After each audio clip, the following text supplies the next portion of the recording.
It's the 1959 classic movie, Ben Hur, directed by William Wyler and starring no other than Charlton Heston as Judah Ben Hur, and also in the cast are some illustrious actors. We have Stephen Boyd, who plays the Roman warrior Marsala. Jack Hawkins plays Commander Quintus Arias. Haya Hararat plays Esther, a love interest of Ben Hur. Hugh Griffiths is the Arab Sheikh Bidarian, and Martha Scott plays Ben Hur's mother, Miriam. Those are basically the major players.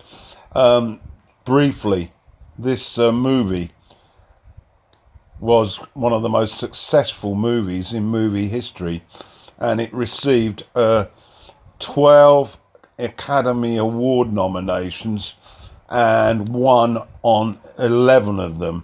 Let's quickly go through them. It won for Best Picture, Best Actor in a Leading Role for Charlton Heston, Best Actor in a Supporting Role, Hugh Griffith, and Best Director William Wyler, and a host of other minor awards. And it was also pretty successful at the Golden Globes, winning 4 Golden Globes, including Best Motion Picture, Best Director, Best Supporting Actor for Stephen Boyd, and just only a nomination for Charlton Heston. So what have we got then? Let's have a brief synopsis of this particular movie. Well, first of all, it's an endurance test. It's almost 4 hours.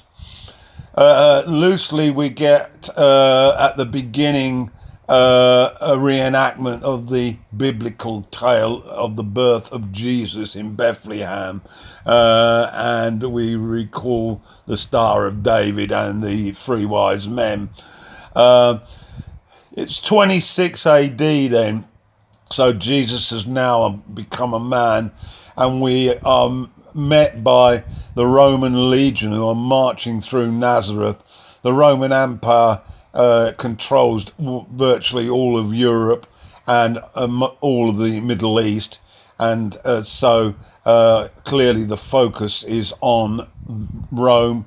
We also catch briefly Jesus' father, Joseph, as a carpenter, and there is a interesting discussion that takes place later between the Roman elite, who are discussing political problems, including taxes and religion. And I found a fascinating discussion taking place between the significant controllers in the higher echelons of the Roman government, discussing the notion of physical strength versus control of thoughts.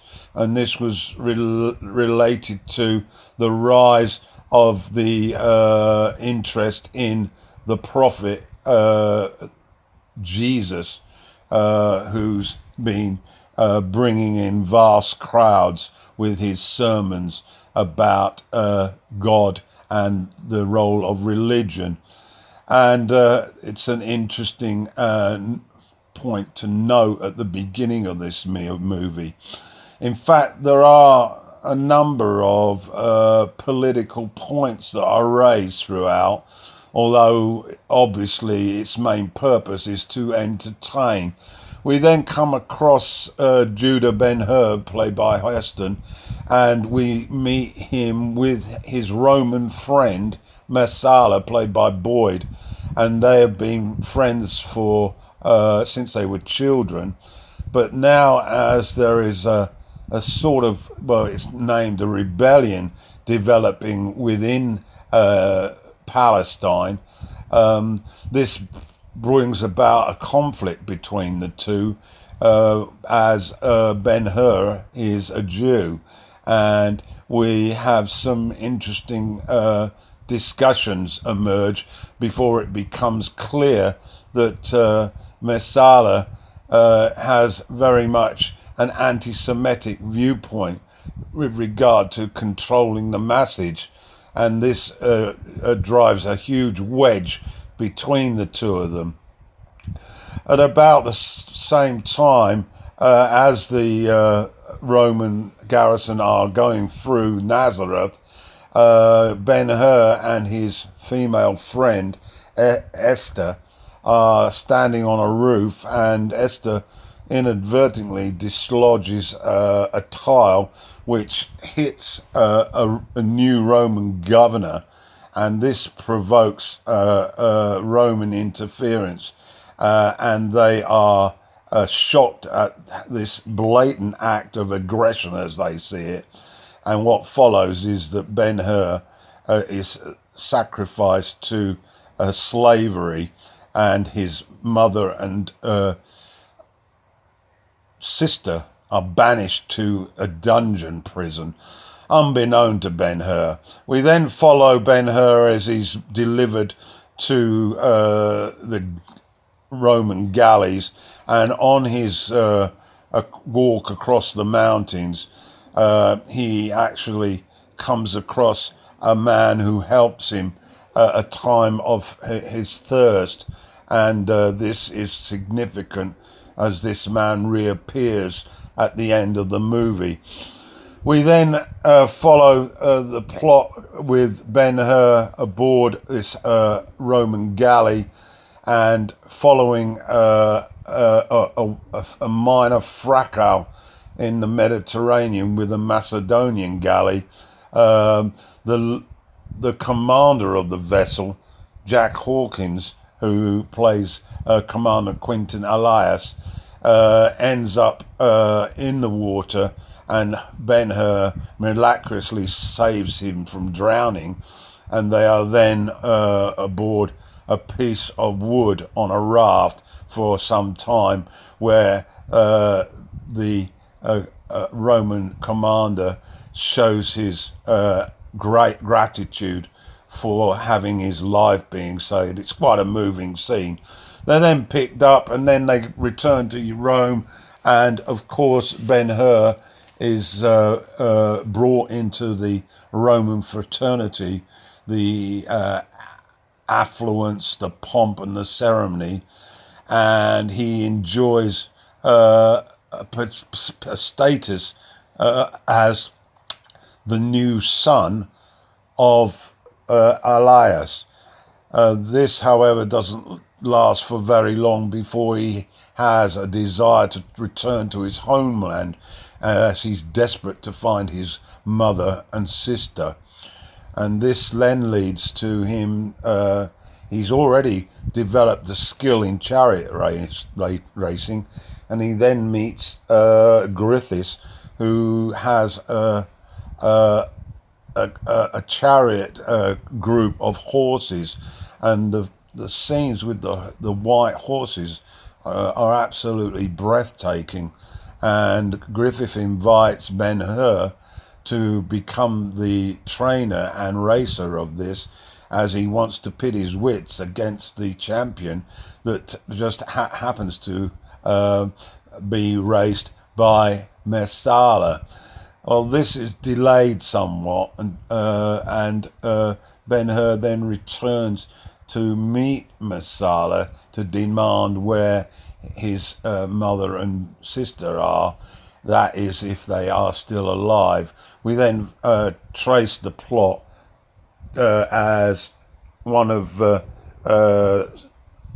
Messala's subordinates goes to the dungeons and finds that both mother and daughter have become lepers, and they are then taken out and sent to the valley.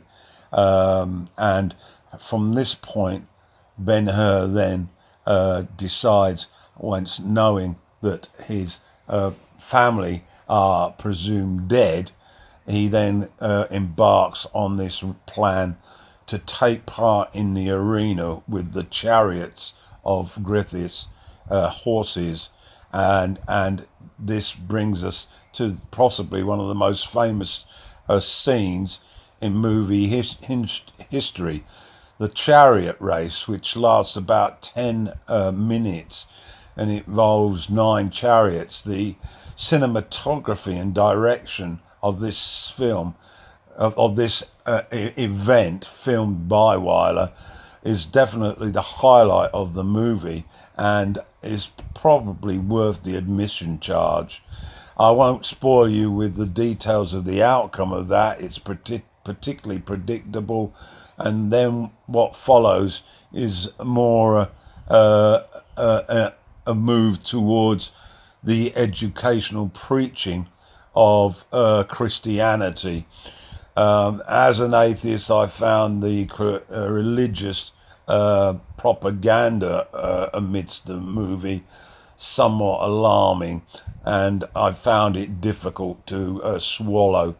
But to those of you who are more receptive to the religious story of Jesus Christ being crucified, then you're probably going to love the conclusion. So, as a summing up, this is a movie that was very popular. It's quite clear it cost a huge amount of money. The stars are very adequate in their roles. Charlton Heston in possibly one of his best roles. And it's very much a movie's classic. I enjoyed it, but it's certainly not in my top 5 for 1959. But if you enjoy Roman epics, historical movies with some action and some romance, this is for you. So there we have it. Ben Hur, released in 1959.